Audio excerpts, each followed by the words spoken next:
تمہاری یہ عمر اور تمہاری ماں نے کہا یہ بچہ پڑھا نہیں ہے اور تم 14 پاروں کے حافظ قرآن کیسے بنے ہو؟ کہا حضرت میری ماں 14 پارے کی حافظ قرآن ہے، جب سے میں اس کے پیٹ میں ٹھہرا ہوں وہ روزانہ 14 پارے پڑھتی تھی اور میں پیٹ میں سنتا تھا اور اس طرح میں نے 14 پارے حفظ کر لیے۔ ایسی مبارک عورتیں تھیں، انہی مبارک عورتوں نے ایسے سپوت، ایسے مجاہد، ایسے مخلص، ایسے اولیاء اللہ کو جنے اور جنم دیا ہے۔ روزانہ 14 پارے پڑھتی ہیں، جس کا اثر یہ ہے کہ پیٹ میں رہنے والے بچے نے 14 پارے زبانی یاد کر لیے۔ ان کے غلاموں میں حضرت خواجہ قطب الدین کاکی رحمت اللہ علیہ کے مریدوں میں دلی کا بادشاہ بھی ہے، سلطان شمس الدین التمش، نام تو سنا ہوگا سب نے، تاریخ میں سنا نہیں؟ التمش، شمس الدین التمش سلطان، یہ بادشاہ ہے اور ان کا مرید ہے۔ ان کی مرید ہونے کا اثر یہ ہے بادشاہ پر، اولیاء اللہ کے قصے تو سنے نا، اب بادشاہ کا کیا ہے؟ حضرت خواجہ قطب الدین کاکی رحمت اللہ علیہ کا انتقال ہوا، مرنے سے پہلے وصیت کی کہ میری نماز جنازہ وہ پڑھائے جس نے کبھی بغیر وضو کے آسمان نہ دیکھا ہو، جس نے عصر کی سنت کبھی نہ چھوڑی ہو، اور جس نے غیر محرم عورت کو نہ دیکھا ہو۔ یہ 3 شرطیں جس کی زندگی میں ہیں وہ میرے نماز جنازہ پڑھائے۔ حضرت خواجہ قطب الدین کاکی رحمت اللہ علیہ کا انتقال ہو گیا۔ مہرولی جہاں قطب مینار بنی ہوئی ہے، قطب مینار کے میدان میں جنازہ رکھا ہوا ہے، اعلان پر اعلان ہوتا ہے کہ حضرت پیر و مرشد کی جنازے کی نماز وہ پڑھائے گا جس نے بغیر وضو کے کبھی آسمان نہ دیکھا ہو، یعنی کبھی بغیر وضو کے گھر کے باہر نہ نکلا ہو، جس نے عصر کی نماز کا فرض تو دور کی بات ہے سنت بھی نہ چھوڑی ہو، اور جس نے کسی غیر محرم عورت پر نگاہ نہ ڈالی۔ جنازہ رکھا ہوا ہے، بڑے بڑے حفاظ، علماء، مفتی، علامہ، قاضی سب ہیں، لیکن اپنے عمل کو دیکھتے ہیں تو اس کے اندر کوتاہی نظر آتی ہے۔ گھنٹے گزر گئے، ظہر ہو گئی، عصر ہو گئی، شام ہونے لگی، اندھیرا چھانے لگا، پورے دلی کے شہر کی لاکھوں کی آبادی میں کوئی ایک آگے بڑھنے تیار نہیں۔ جب دیکھا کہ کوئی نہیں بڑھتا، سلطان شمس الدین التمش خود آگے بڑھے اور یہ کہا کہ آج میرے پیر و مرشد نے میرا راز فاش کر دیا ہے، میں نہیں چاہتا تھا کہ کسی کو کہوں، لیکن میرے پیر و مرشد نے خود ہی ظاہر کیا، کہنے لگے الحمدللہ جب سے میں بالغ ہوا ہوں کسی غیر محرم عورت پر میں نے نگاہ نہیں ڈالی، اور بغیر وضو کے گھر کے باہر نہیں نکلا ہوں، اور کبھی میری زندگی میں عصر کی سنت بھی نہیں چھوٹی، جنازے کی نماز پڑھائی۔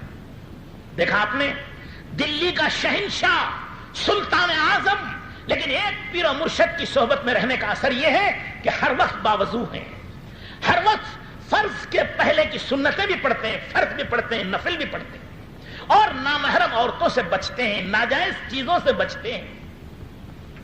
اسے کہتے ہیں مرید۔ کسے کہتے ہیں مرید؟ جو تمام چھوٹے بڑے گناہوں سے بچے،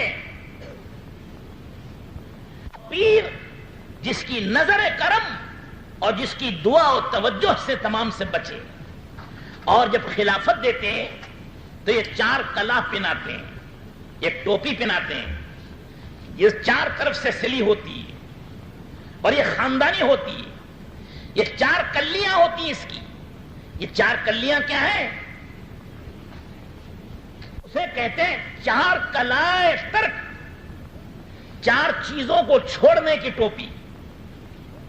وہ خلیفہ کو پہناتے ہیں کہ یہ 4 چیزیں چھوڑے گا، ترک کرے گا۔ پہلا ترک دنیا کی محبت، یہ دنیا کی محبت دل میں نہیں رکھے گا، دنیا کی محبت کو چھوڑے گا۔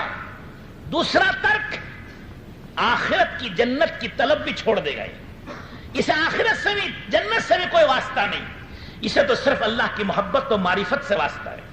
نہیں اسے دنیا کی لذتیں چاہیے، نہ اسے جنت کی لذتیں چاہیے.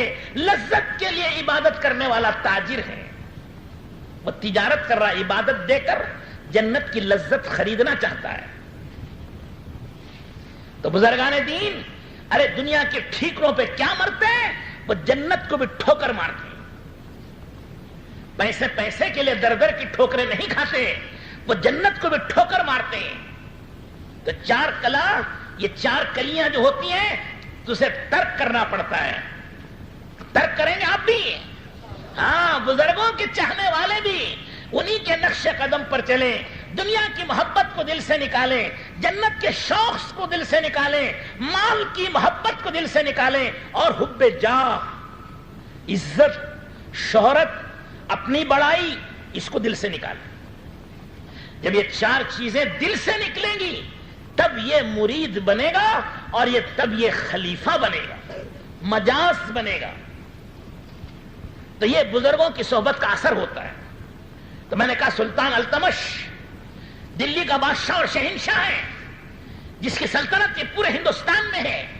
اس وقت کا ہندوستان جس میں بنگلہ دیش بھی تھا, پاکستان بھی تھا, برما بھی تھا, تبت بھی تھا, سیلون بھی تھا, یہ سارے انڈومان اور نکوبار اور تمہارے مالدیپ, یہ تمام جزیرے بھی اسی میں شامل تھے. اتنا بڑے ملک کا شہنشاہ, لیکن فرض تو فرض, سنت بھی نہیں چھوڑتا. یہ بزرگوں کی صحبت کا اثر ہوتا ہے, یہ اولیاء اللہ کی صحبت کا اثر ہوتا ہے کہ ان کی صحبت میں رہنے والوں پر یہ اثر پڑتا ہے. جیسے کہتے ہیں نا, پھل کو دیکھ کر پھل کا رنگ بدلتا ہے. جب پھل سے پھل کا رنگ بدلتا ہے تو اولیاء اللہ کی جوتیاں سیدھا کرنے سے انسان کی زندگی بدلتی. حضرت خواجہ فرید الدین گنج شکر, گنج شکر, شکر کا خزانہ. بیوی کو سلام کریں, بچوں کو سلام کریں, گھر میں کوئی نہ ہو تو وہاں بھی سلام کریں, السلام علینا وعلی عباد اللہ الصالحین. سلامتی ہو ہم پر اور اللہ کے نیک بندوں پر. وہاں جنات ہیں, وہاں فرشتے ہیں جن کو تم نہیں دیکھ سکتے ہو, فرشتے تم پر سلام کریں گے. تو سلام کرنے کو اللہ کے رسول علیہ السلام نے فرمایا یہ شعار ہے, لیکن شیطان نے ہمارے دل میں ڈال دیا کہ ہم کیوں سلام کریں, ہم تو بڑے آدمی ہیں. میں شوہر ہوں, بیوی کو کیوں سلام کروں, شرم آتی ہے. میں بڑا ہوں, باپ ہوں, بچے کو کیسے سلام کروں, شرم آتی ہے. میں یجمان ہوں, نوکر کو کیسے سلام کروں, شرم کی بات ہے. میں مالک ہوں, مزدور کو کیوں سلام کروں, شرم کی بات ہے. یہ شرم شیطان کی طرف سے ہے. اللہ کے رسول علیہ السلام نے فرمایا کہ سلام کرو, تو ہمیں سلام کرنا چاہیے. چھوٹے بڑے کا کیا سوال. حضرت انس رضی اللہ تعالیٰ عنہ 10 سال کی عمر تھی, مدینہ منورہ میں حضور کے خادم بنے, 10 سال تک خدمت کی. حضور اکرم صلی اللہ علیہ وسلم مدینہ طیبہ میں 10 سال رہے, 10 سال تک.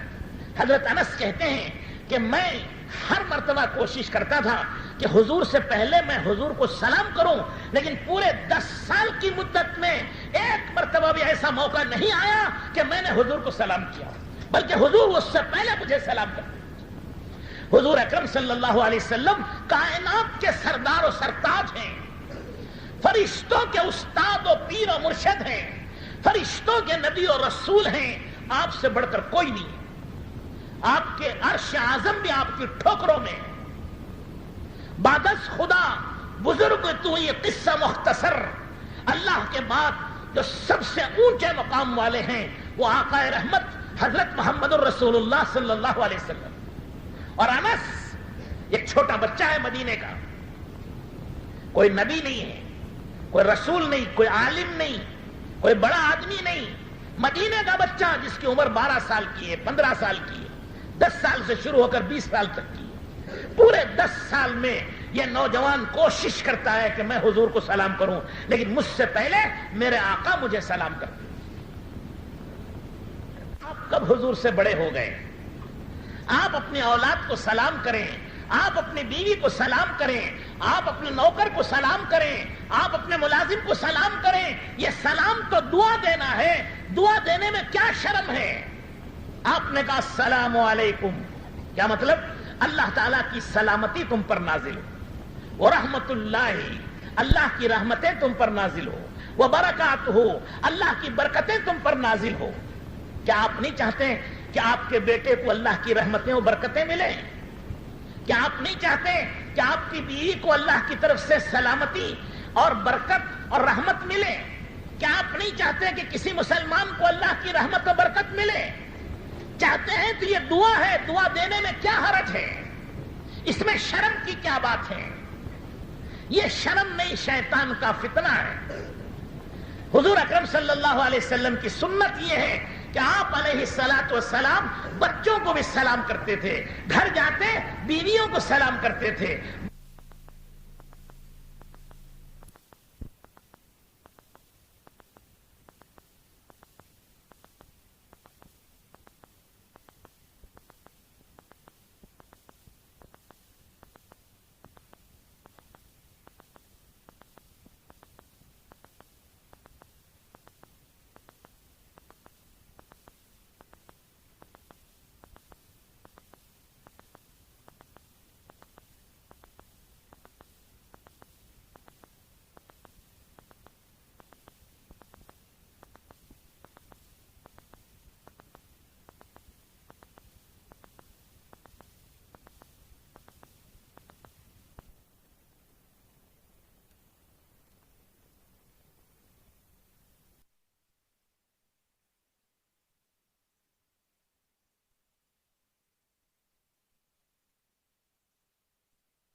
بیویوں کو سلام کرتے تھے، باہر نکلتے غلاموں کو سلام کرتے تھے۔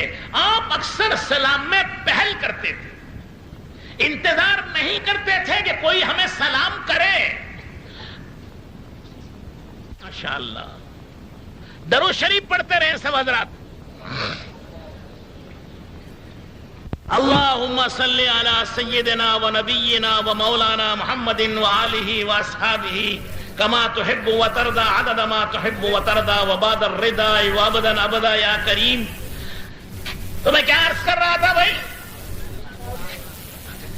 ارے اور بھی تو کچھ تھا، سلام بھی ہوا نا، کریں گے سب حضرات سلام؟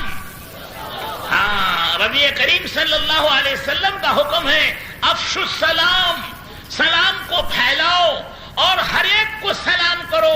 جس کو پہچانتے ہو اس کو بھی سلام کرو، اور جس کو نہیں پہچانتے اس کو بھی سلام کرو۔ بچوں کو بھی سلام کرو، عورتوں کو بھی سلام کرو، بوڑھوں کو بھی سلام کرو، جوانوں کو بھی سلام کرو، مسجد میں بھی سلام کرو، گھر میں بھی سلام کرو، بازار میں بھی سلام کرو۔ سلام کی اجازت، ہاں البتہ کوئی پیشاب پاخانے میں گیا ہوا ہے، کوئی غسل خانے میں گیا ہوا ہے، اس سے سلام نہیں کیا جائے گا۔ قرآن شریف پڑھ رہا ہے یا ذکر میں لگا ہوا ہے یا نماز پڑھ رہا ہے، اسے سلام نہیں کریں گے۔ البتہ چلتے پھرتے آتے جاتے بیٹھتے اٹھتے ہر وقت سلام کریں، یہ دعا ہے اور اللہ جل شانہ نے حکم دیا ہے۔ اور خود اللہ تعالی شانہ سلام قولا من رب الرحیم، قیامت کے دن اللہ جل شانہ سلام کریں گے۔ جنت میں جانے کے بعد اللہ تعالیٰ جنتیوں کو سلام کریں گے، فرشتے سلام کریں گے، اللہ سلام کریں گے، مومن کو مومن بھی سلام کریں گے۔ ایک عادت ہماری یہ بھی ہوتی ہے کہ اگر ہمارا دوست آیا تو سلام بھی کراتے، ہینڈ ہم ملاتے ہیں، ماشاءاللہ تھینکس کر دیا اور گلے بھی لپٹ لیے، اور کوئی دوسرا مسلمان ملا تو اسے منہ پھرا کے چلے جاتے ہیں۔ کیوں بھائی، وہ مسلمان نہیں کیا؟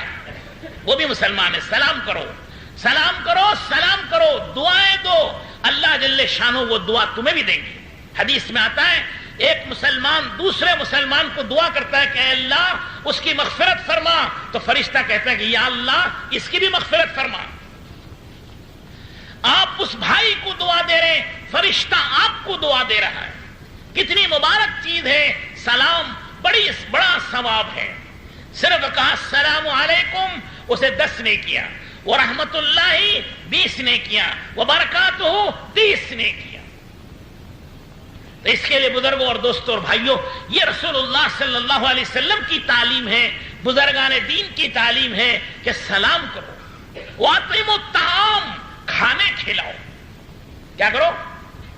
کھانا خود کھا لینا کوئی کمال نہیں ہے، کھلانا یہ بزرگان دین کی سنت ہے، اولیاء اللہ کی سنت ہے۔ بزرگان دین اور اولیاء اللہ کے ہاں لنگر چلتا تھا مستقل اسی کا، سب کے ہاں چلتا تھا۔ حضرت محبوب الہی سلطان المشائخ خواجہ نظام الدین رحمت اللہ علیہ کے ہاں جو ان کا روزانہ کھانا پکتا تھا، اس کے پیاز کے چھلکے اور کچرا جو پھینکتے تھے وہ بیل گاڑیوں میں بھر بھر کے باہر لے جا کے پھینکتے، اور اس زمانے کے اعتبار سے روزانہ 1000 روپے کا خرچ تھا۔ آج کے 1 لاکھ ہوئے وہ، یا اس سے بھی زیادہ۔ دلی کے بادشاہ کو معلوم ہوا کہ یہ فقیر اتنا کھانا کھلاتا، اتنا خرچ کرتا ہے، کہاں سے آتا ہے؟ تو بزرگان دین سے کچھ حسد کرنے والے، جلنے والے بھی ہوتے ہیں، ان کے مقام، ان کی عزت کو دیکھ کر جلتے ہیں، ہمیں عزت کیوں نہیں ملی اتنی، اسے اتنی عزت کیوں ملی؟ تو جلنے والوں نے کہا یہ آپ کے گورنر اور وزیر تحفے دیتے ہیں، وہ مزے اڑاتا ہے، ان کے تحفے بند ہو جائیں، نذرانے بند ہو جائیں تو ان کا دسترخوان بھی بند ہو جائے۔ تو بادشاہ نے اعلان کر دیا کہ حضرت خواجہ صاحب رحمت اللہ علیہ کے دسترخوان پر کوئی نہ جائے اور کوئی ہدیہ اور نذرانہ بھی نہ دے۔ یہ خادم نے سن کر حضرت خواجہ نظام الدین رحمت اللہ علیہ سے آ کر کہہ دیا کہ حضرت آج حکومت میں یہ اعلان ہوا ہے۔ تو حضرت گئے مطبخ میں، کھانا پکانے کی جگہ، باورچی خانے میں، کچن روم میں جا کے پوچھا کتنا خرچ ہے آج کل روزانہ کا؟ کہا حضور 1000 روپے کا خرچ ہے۔ تو حضرت نے کہا بادشاہ نے نذرانے اور تحفے بند کر دیے ہیں، کل سے روزانہ 2000 خرچ کرو۔ گھٹایا کہ بڑھایا؟ گھٹا دیا، ارے بڑھا دیا، ڈبل ہو گیا۔ اب ڈبل ہو گیا، اب بادشاہ کے خود بیٹے چھپ چھپ کے آتے ہیں حضرت کے دسترخوان پہ کھانے کے لیے۔ بادشاہوں کیا تھا 2-4 سالن پکتے ہیں، حضرت کے دسترخوان پہ 100 قسم کے سالن ہیں، 100 قسم کے کھانے ہیں، اور وہ لذتیں ہیں جو بادشاہوں کے شاہی دسترخوان پر نہیں۔ بادشاہ کو اور حسد بڑھ گیا۔ ہر مہینے کی پہلی تاریخ کو تمام علماء، فضلاء، وزیر، گورنر بادشاہ کو سلام کرنے اور ملنے کے لیے آتے تھے۔ حضرت خواجہ نظام الدین رحمت اللہ علیہ نہیں جاتے تھے۔ ان بزرگوں کو بادشاہوں سے، مالداروں سے کوئی محبت نہیں ہوتی ہے، ایمان کی وجہ سے سب سے محبت کرتے ہیں، مال اور حکومت کی وجہ سے محبت نہیں کرتے۔ تو لوگ جاتے تھے بادشاہ کو سلام کرنے، نذرانے اور تحفے لے کر آتے تھے، حضرت کو اس کی ضرورت نہیں تھی۔ لوگوں نے اور کام بھر دیے کہ دیکھو سب آتے ہیں سلام کرنے آپ کو اور آپ سے ملنے کے لیے، اور یہ حضرت خواجہ نظام الدین رحمت اللہ علیہ بڑے مغرور ہیں، متکبر ہیں، یہ آپ سے ملنے بھی نہیں آتے۔ تو بادشاہ سفر میں گیا ہوا تھا کہیں، کہنے لگا اب کی مرتبہ نہ آئے تو میں ان سے پورا بدلہ لوں گا اور انہیں دلی سے نکال دوں گا۔ تو حضرت کے مریدین تو سب جگہ ہوتے ہیں، حضرت کو خبر دے دی کہ بادشاہ ناراض ہے، اب کی مرتبہ اگر چاند کی پہلی تاریخ کو آپ سلام کرنے نہیں گئے تو آپ کو وہ تکلیف دیں گے۔ تو حضرت کی زبان مبارک سے نکلا ہنوز دلی دورست، سمجھے بھائی؟ فارسی کا لفظ ہے ہنوز دلی دورست، کہنے لگا ابھی تو دلی بہت دور ہے۔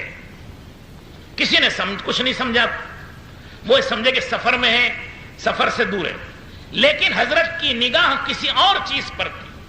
اللہ والوں کی نگاہ غیب کی بہت سی چیزوں پر ہوتی ہے، غیب کو اللہ تعالیٰ اپنے بندوں پر، اولیاء اللہ پر کھول دیتے ہیں۔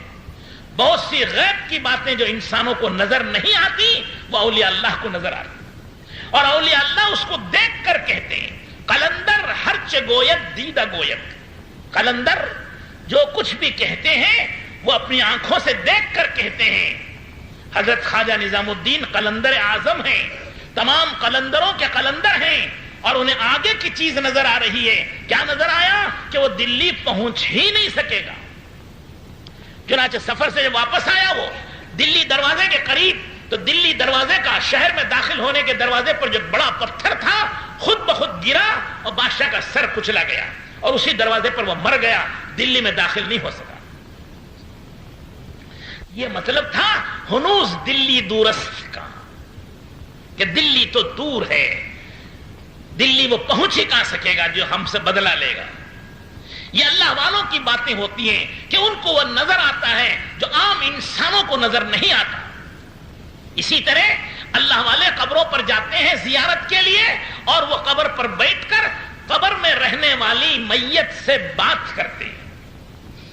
قبر میں جو لیٹے ہوئے بزرگ ہیں، جو لیٹی ہوئی حضرت ہیں، ان سے وہ بات کرتے ہیں، مراقبہ کرتے ہیں، ان سے ملتے ہیں،